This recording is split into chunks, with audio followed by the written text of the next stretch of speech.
সম্মানিত ভিউয়ার্স, আসসালামু আলাইকুম। সকলকে আমার নতুন একটা ভিডিওতে স্বাগতম জানাচ্ছি। আজকে আমরা আপনাদেরকে দেখাতে যাচ্ছি যে কৃষকের ধান উৎপাদন কাজ যেরকম গুরুত্বপূর্ণ, সেটা হলো ধান উৎপাদন করা হয় মানুষের খাদ্য উৎপাদনের জন্য। ধান থেকে আমরা চাল পাই, কিন্তু সেই থেকে আরেকটু বেশি গুরুত্বপূর্ণ যেটা আমি মনে করি পশু খাদ্য। বর্তমান বাংলাদেশে পশু খাদ্যের খুব অভাব চলতেছে। আমরা যদি বিভিন্ন ফ্যাক্টরি থেকে উৎপাদিত পশু খাদ্য ক্রয় করতে যাই, সেটা প্রকৃতপক্ষে দাম অনেক বেশি। সেই ক্ষেত্রে আমরা আগের দিনে দেখেছি পশুর খাদ্যের জন্যে ধান থেকে যে খড়টা পাওয়া যায় সেটাকে খুব সুন্দরভাবে সংরক্ষণ করা হতো। সেই খড়টা যেভাবে সংরক্ষণ করা হয়, আসলে আমরা যারা গ্রামে থাকি, আমরা যারা সংরক্ষণ করি, তারাই একমাত্র জানি। শহর থেকে আসলে সেরকম সংরক্ষণের পদ্ধতিটা জানা সম্ভব না। আজকে আমরা আপনাদেরকে দেখাতে যাচ্ছি যে সেই ধান থেকে যে খড়টা পাওয়া যায় সেটা আমরা কিভাবে সংরক্ষণ করি। আমরা ধান থেকে ধান কাটার পর যে খড়টা, ধান বের করার পরে যে খড়টা অবশিষ্ট থাকে, সেটা আমরা রোদ্রে শুকাই। দেখেন এখানে আপনারা দেখতে পাইতেছেন যে খড়টা আমরা বিস্তীর্ণ জমিতে সুন্দরভাবে বিছিয়ে দিয়েছি, যার ফলে সারাদিন রৌদ্র লেগেছে এবং বাতাসের আর্দ্রতার ফলে খড়টা এখন শুকিয়ে গেছে। সেই শুকনা খড়টুকু এখন আমরা দীর্ঘ সময় যাতে গরুকে খাওয়াতে পারি, সেই জন্যে এটাকে সংরক্ষণ করতে হবে। এখন যদি মনে করেন যে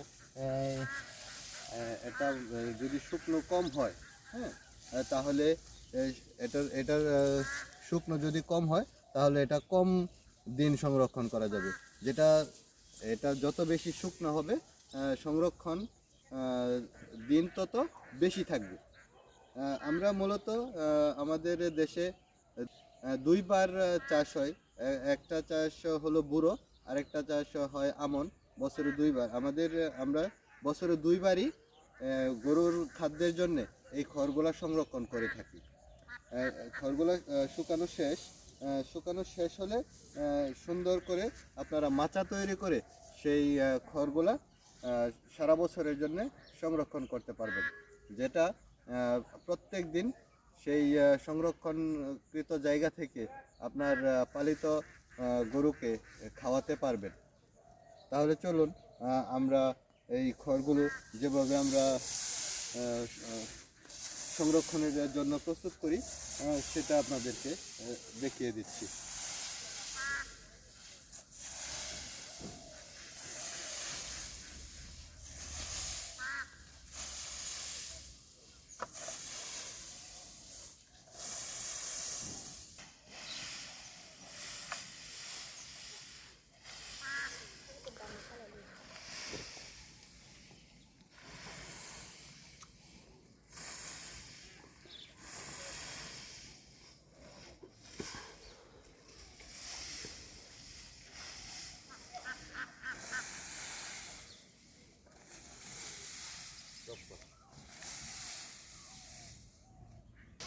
সম্মানিত দর্শক, যে এই খড়গুলো আমরা একটা সুন্দর জায়গায় সংরক্ষণ করে রাখব। আসলে সংরক্ষণ করতে গেলে আমি আরেকটু আপনাদেরকে বলে দিচ্ছি, যেটা খড়গুলা সংরক্ষণের জন্য একটি সুন্দর উঁচু জায়গা নির্বাচন করা দরকার। যদি নিচু জায়গা এবং স্বচ্ছাত জায়গায় হয় তাহলে নিচের খড়গুলো নষ্ট হয়ে যাওয়ার সম্ভাবনা থাকে। সেই জন্যে এই খড়গুলো যথাসম্ভব উঁচু জায়গায় রাখার চেষ্টা করবেন, যাতে খড়গুলো নষ্ট না হয়। সবচাইতে ভালো হয় যদি আপনি উপরে চালা আছে এমন একটা জায়গায় রাখেন, বৃষ্টির পানি এখানে পড়বে না, এবং নিচে স্যাঁতসেঁতে ভাপ থেকে একটু উপরের দিকে রাখলেন, তাহলে সারা বছর এই খড়গুলো সংরক্ষণ করে আপনার পালিত পশুকে খাওয়াতে পারবেন। আর সবশেষে বলতে চাই এই কৃষিকাজের সাথে যারা সম্পৃক্ত আছে বাংলাদেশের কৃষক, প্রত্যেক কৃষক এবং কৃষকের পরিবারের প্রতি আমার আন্তরিক ভালোবাসা ও আন্তরিক সালাম। আসসালামু আলাইকুম। হ্যাঁ, সকলকেই ভালোবাসা ও আন্তরিক শুভেচ্ছা জানিয়ে আজকের পরিবেশনা এখানেই সমাপ্ত ঘোষণা করছি। ধন্যবাদ, ভালো থাকবেন।